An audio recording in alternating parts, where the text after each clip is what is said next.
I'm going to cover some of the gun control proposals post Newtown, but before I turn to specific proposals, let me review what it is that we now know.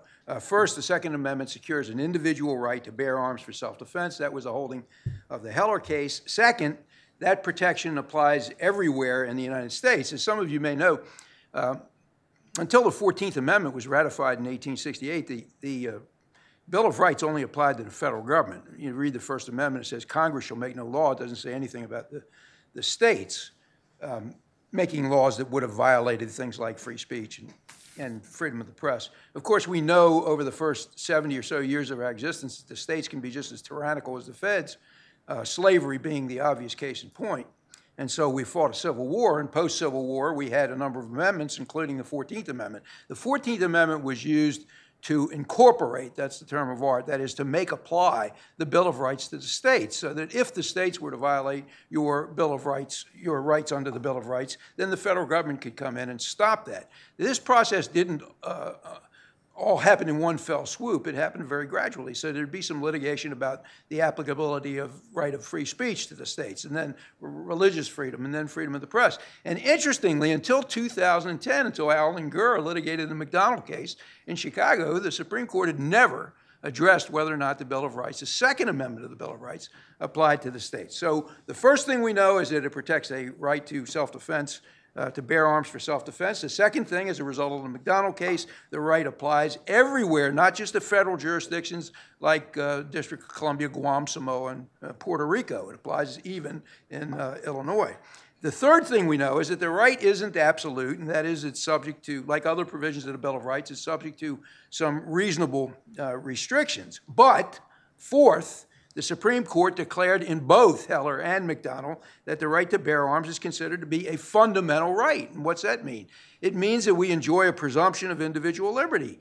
Government bears a very heavy burden to justify any regulations that would compromise our right to bear arms. And that burden of proof point was central to a ruling in December of 2012 by the U.S. Court of Appeals in a case called Moore versus Madigan, which overturned the Illinois ban to carry firearms. And Judge Posner, who had been highly critical of the Heller decision, so no fan of Scalia's opinion in Heller, Judge Posner wrote, and this is a quote, "Illinois had to provide us with more than merely a rational basis for believing that its uniquely sweeping ban is justified by an increase in public safety. The state failed to meet this burden." So there's the key point. As a result of Heller and McDonald, the burden has shifted to the government. It's no longer necessary for us to prove we need to bear arms. It's up to the government to prove that there is a compelling need for the government to regulate our ability to bear arms, and indeed, the regulations that they propose are going to be effective. So with that as the very brief background, let's look at some of the current gun control proposals that are pending before Congress and some of the state legislatures. For starters, barring high-capacity magazines. Now, I can imagine a Korean shop owner in Watts who needs multiple rounds to protect his store and his family, but I can also imagine multiple victim killings like we had in Newtown, where innocent lives might have been saved if we had an effective ban on high-capacity magazine. The key word, of course, is effective. An ineffective ban is worse than useless because it deters only law-abiding citizens. So what should the trade-off be? And that's where this point about burden of proof comes in. It is up to the government to compile data indicating whether the benefits of banning high-capacity magazines exceed the costs. If they do, if the government can show that, I have little doubt that such a ban would survive a Second Amendment court challenge. But there are at least three related problems. First, these homemade magazines are very easy to assemble. They're nothing but a box with a spring in them. Second, there's no way to confiscate millions of high-capacity magazines that are now in circulation. And third, existing semi-automatic handguns come configured typically for anywhere between 11 and 19 rounds. So a ban on any size less than 20 would make those weapons dysfunctional and encounter great resistance. That said, I'm not aware of any situation where an actual or a potential civilian victim has fired more than 20 rounds in self-defense. I am aware that magazines greater than 20 rounds have been used several times in these random mass killings. And evidence like that might be sufficient for government to justify a 20-round limit, in my view.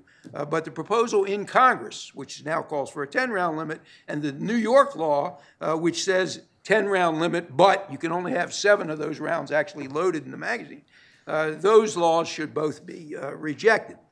What about an assault weapons ban? Now, once again, this is a matter of empirical evidence. We had an assault weapons ban from 1994 to 2004, and after it expired, several months thereafter, the New York Times, no fan of gun rights, reported, again, a quote, "Despite dire predictions that the streets would be awash in military-style guns, expiration of the assault weapons ban has not set off a sustained surge in sales or caused any noticeable increase in gun crime." So we have millions of these so-called assault weapons now used by Americans for hunting and self-defense, for target shooting, even for Olympic competition. Criminals do not use these assault rifles. They use handguns. Assault weapons are expensive. Assault weapons are very difficult to conceal.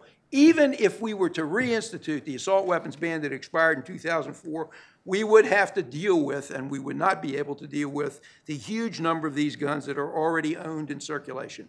Some people think that a buyback program would work, but it would be, as you can imagine, costly. And furthermore, who would the sellers be? Who would surrender their guns and accept the money? They would be individuals who obviously valued the money more than they valued the firearm. And that would be mostly low-income persons who needed the money, who live in high-crime areas, who obey the law, but who need a means to defend themselves. And who is it that would keep the weapons if there were a buyback program? These would be individuals who valued the weapons more than they valued the money. And that would include criminals and terrorists for whom these guns are a tool of their trade.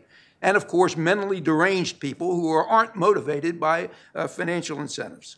In the Heller case, Justice Scalia suggested the Second Amendment would pose no barrier to outlawing weapons that are not in common use and especially dangerous. So it's quite clear that some weapons can be banned. Indeed, automatic weapons have these are weapons where you pull the trigger and it keeps firing. You don't have to pull the trigger again. These have essentially been banned, like machine guns, since 1934, and they remain banned.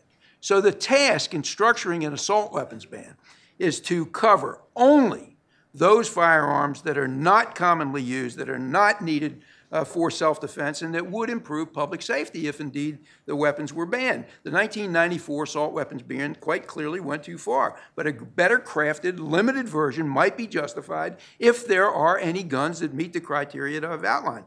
But you need to put this in perspective. And here are some FBI statistics for 2 years ago, the year 2011, the latest statistics available. There were almost 13,000 people murdered with a weapon in 2011. Of those, 1,700 were killed with knives, 500 with hammers, bats, and clubs, 728 by someone's bare hands. How many were killed with rifles? Not just the assault rifles, but rifles of all types. 323. Now, I don't mean to trivialize 323 deaths, but banning popular semi-automatic rifles merely because they come equipped with a pistol grip or some other attachment that has no effect on their firepower or their lethality makes no sense whatsoever. What about the clamor to extend background checks to private sales at gun shows and private sales over the internet and through published ads? Survey data indicates that less than 2% of guns used by criminals are bought at gun shows and flea markets, and that includes sales through licensed dealers at gun shows, which are already subject to background checks. And still, the New York Times editorializes that background checks, quote, prevented nearly 2 million gun sales over a 15-year period. Of course, this is an absolutely ridiculous claim. There is no way for the Times to know how many sales were prevented from occurring. Violence-prone buyers who don't pass a background check go elsewhere for their purchases, or they steal a gun. Peaceful buyers who don't pass their background check might, however, be denied the right to defend themselves with an appropriate firearm. And here again are some interesting figures for the year 2010. The National Instant Criminal Background Check System, so-called NICS, N-I-C-S, denied 76,000 would-be buyers in 2010. How many were prosecuted? 44. Not 44,000, 44 out of 76,000. How many convicted? 13 out of 76,000. That's a conviction rate of 2/100ths of 1%. So either the remaining denials were legitimate purchases that were unjustly blocked by the NICS system, or if the denials were proper, then somehow 99.98% of these 76,000 rejected applicants somehow escaped punishment. Now, most likely, both factors were at work, but neither of those possibilities offers very much hope for an expanded system of checks. We would do much better to improve the existing system. Two further points regarding background checks. First, these checks cost anywhere from $25 to $125, the highest in D.C., of course.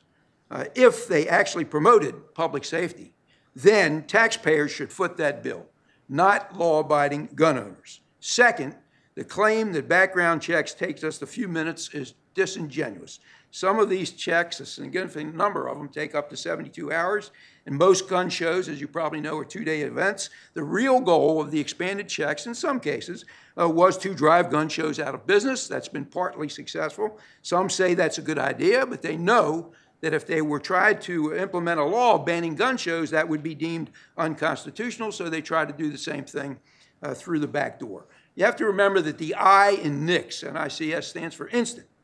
So if technology could facilitate truly speedy background checks, I would say 24 hours maximum, and that was the proposal, by the way, in the Manchin-Toomey compromise bill, a 24-hour maximum, I'd have no objection to extending these NICS checks to cover selected private sales. Not because that would curb violence. I have no illusions about that, but rather because the compromise bill, the Manchin-Toomey compromise that was voted down, that contained a few modest improvements, and it would have conveyed important benefits for advocates of gun owners' rights.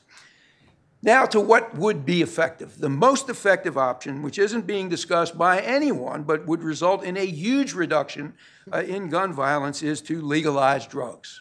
There are 1.5 million drug arrests each year. There are more drug inmates than for all violent crimes combined. That's equal to about 50% of the federal prison population. Because drugs are illegal, participants in the drug trade cannot go to court to settle their disputes, to resolve contract problems. So the disputes are resolved by force.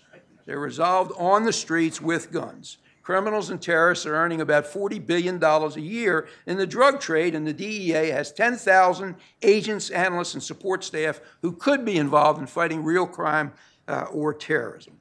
Another alternative suggested by the NRA is armed guards at school. Israel's done that. School violence is effectively zero. About 28% of the schools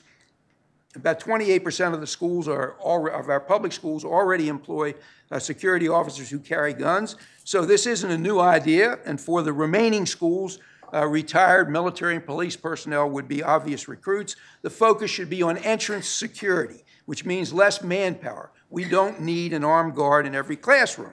Now, it's true that an armed guard didn't prevent Columbine, but neither did the ban on assault weapons and the ban on high-capacity magazines that was in effect at the time of Columbine. Gun-free school zones have been a magnet for the mentally deranged. We have armed guards in banks, airports, power plants, courts, stadiums, government buildings, and of course on planes. There's no reason why we couldn't have armed guards at those schools who decided they needed them, not just 28% of the schools. Even the indisputably liberal Washington Post, no fan of guns, editorialized back in December, armed guards, quote, are not unreasonable where local schools feel they need them. So in the aftermath of this heart-rending tragedy at Sandy Hook, by all means, we need to evaluate our gun laws. But as you can tell, I am skeptical about the efficacy of gun regulations, mostly because they are imposed almost exclusively on persons who are not part of the problem. So here are my recommendations in a nutshell. Drug legalization would reduce gun violence quickly and materially. Armed guards might reduce random mass killings at schools. Beyond that, a revised Manchin-Toomey compromise extending gun background checks to some private sales, I think would, in the package of Manchin-Toomey, offer meaningful benefits to gun rights advocates, and I'd be happy to discuss that compromise during the Q&A. We need to remember that core Second Amendment rights are at risk, and so we need to be sure that the ends justify the means. Thank you.